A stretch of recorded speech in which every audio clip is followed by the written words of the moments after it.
Hello, all, and welcome back to Shatter Our Souls with Novaria. Today, the Luigi, the Green Menace, Monsieur Green Stash, is tackling Super Smash Bros. 64 Very Hard Mode Classic. So, overall, Luigi is one of those characters that has changed a fair bit over the course of the last 20 years. Smash 64 had Luigi. Well, Smash 64 actually defined what Luigi was. And what I mean by that is that the personality, the character style, what it is that made Luigi Luigi was defined for this game.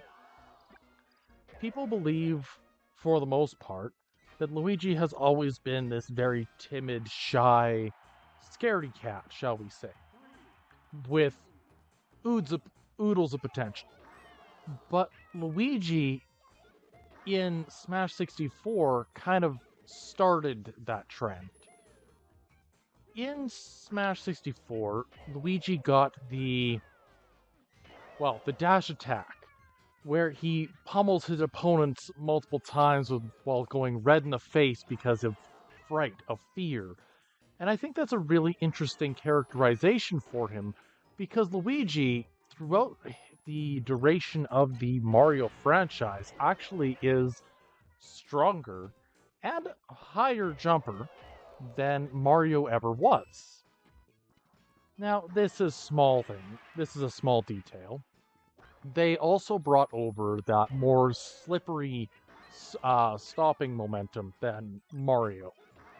Again, it's all in what the character was.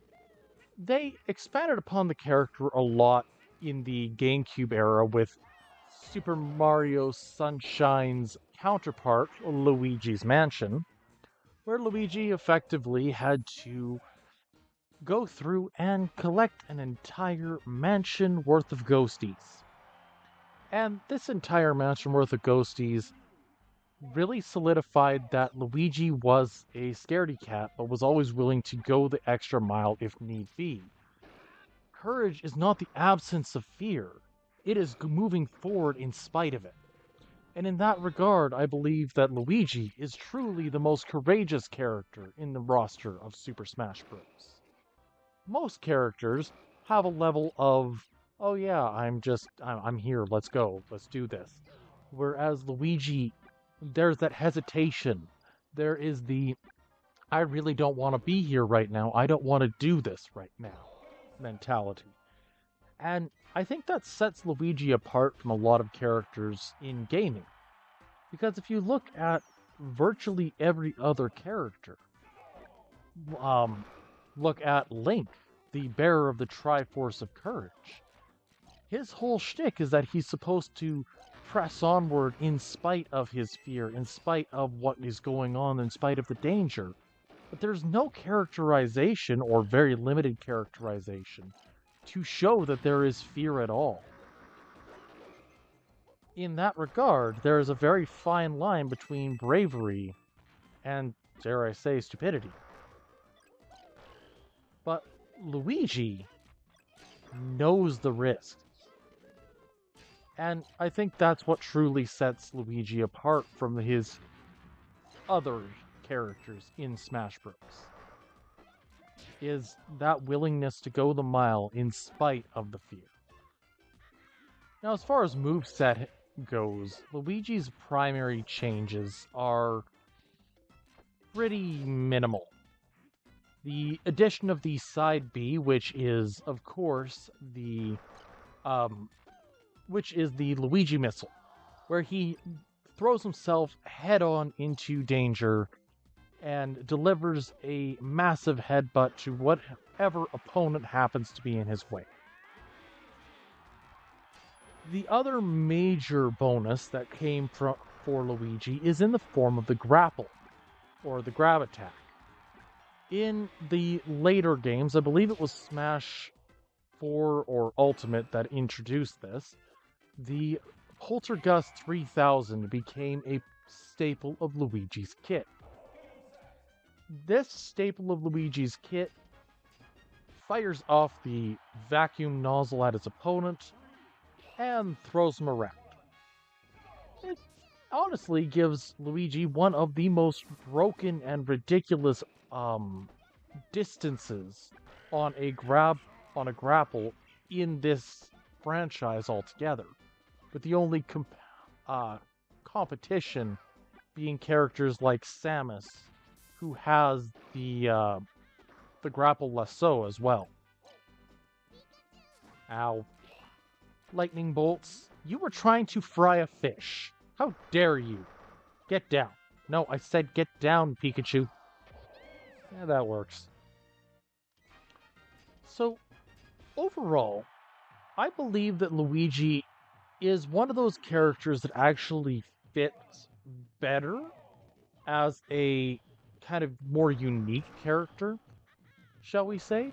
He has many of the staples of Mario, and I won't lie that he fits as a very decent all-arounder, but has certain aspects of the character that make him completely unique, that also make Luigi a more dangerous opponent in a wider variety of circumstances, such as the frame 1 up or recovery. The frame 1 recovery gives that wonderful the sound of the home run bat, and has, I'm not even sure the multiplier on it, but it sends opponents flying far farther than the standard recovery would do. So I'm not entirely sure, but I can guarantee that very few other characters could send Donkey Kong to the moon with a single strike. At least not giant Donkey Kong. The other thing that makes Luigi a little bit more unique is the projectile itself. There are a few different types of projectiles, but most of them have one or two pieces that kind of tie them together. Mario has the drop shot fireball. The drop shot fireball falls at roughly a 45-degree angle, with an increasing speed of, or fall speed over time.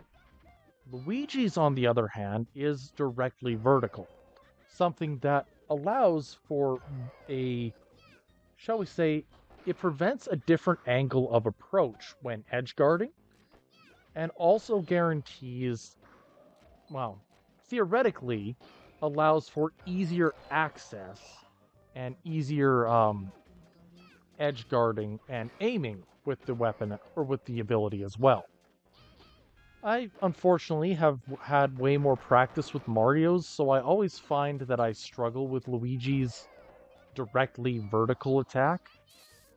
But the theory is that it would be a stronger or more consistent ability to hit at a distance. Theoretically. Again, I don't find that, but it is of note. Anyways, Luigi has absolutely been obliterating this challenge today, having already made it all the way to Samus Aran.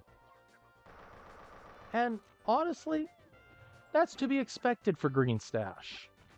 I always believed that Luigi was the stronger character, but certain aspects of how the character is portrayed and how the character reacts just never really sat right with me in Smash Bros. I was perpetually player 2 back in the Super Nintendo days. So, the green, I prefer the green. But, that being said, it was one of those situations where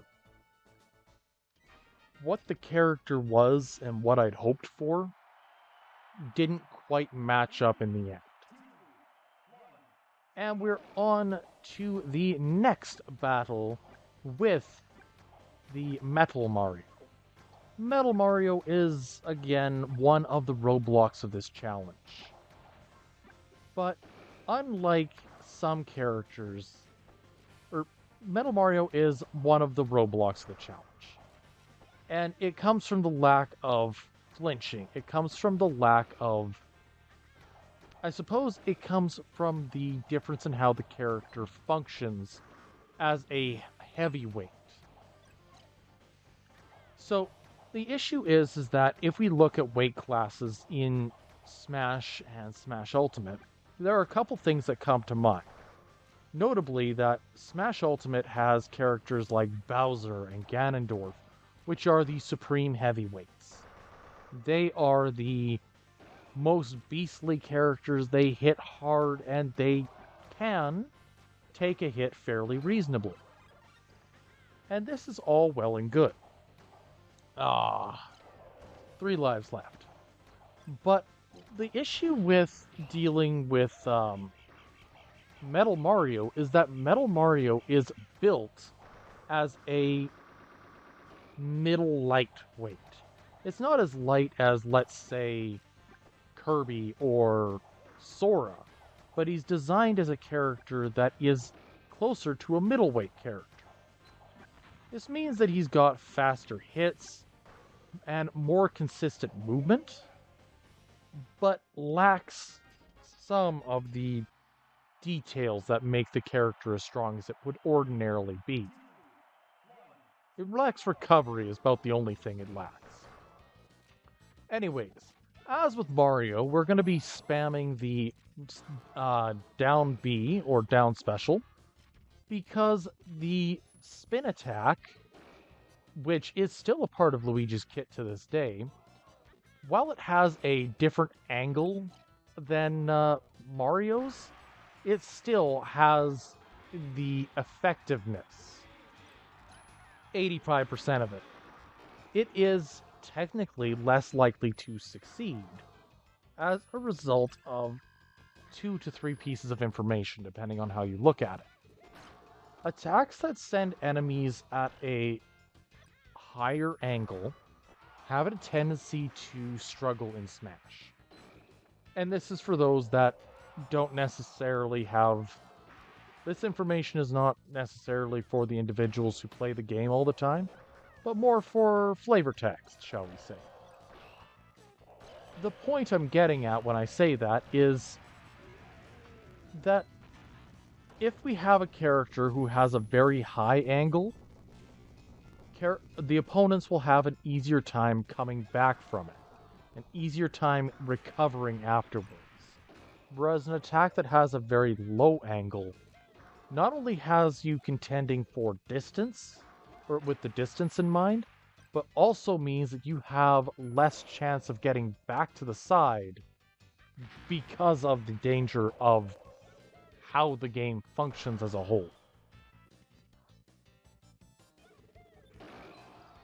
Each character only has so much vertical and horizontal recovery. And so by putting a character at a low angle, it effectively means that they're pushing the horizontal and vertical recovery to its absolute limits. There we go. This is bad. This is very bad. Luigi, get back onto the... Oh. Success! Luigi will live to smash another day. And, anywho. Super Smash 64, I think, has a lot that it does right, and a lot that is not ideal. Now, there are some games that I played back in the day that definitely had a different flavor to it, but Smash 64 always worked decently well, all things considered. And one more strike for the win. And that's that.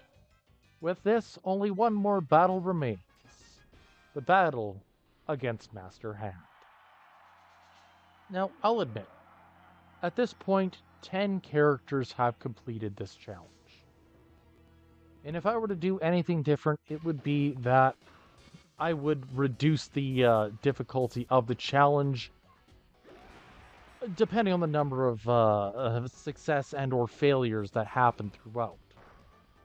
I'm trying to make varied content, not just something that is the same thing every day but with a slightly different flavor. So the result of that is I would probably tweak the challenge to be a little bit more user-friendly, shall we say? Maybe go the opposite, start at the lowest and work my way up. But either way, it's one of those things that hindsight is 2020, and I'm not going to change everything over that. What I will say is that we are going to be tackling the final two within the next little while here, and hopefully unveil a new challenge before the end of January 2025. Welcome to the new year. The year is looking bright for me, and it's looking even brighter for Luigi. Nope, nope, nope. Let's dodge that. Do a little trick, keep the day exciting. And with that, Super Smash 64 is now completed with 10 characters. If you like what you see, leave a like, drop a comment down below, and maybe think of subscribing to the channel. Until next time, I hope you all have a good one.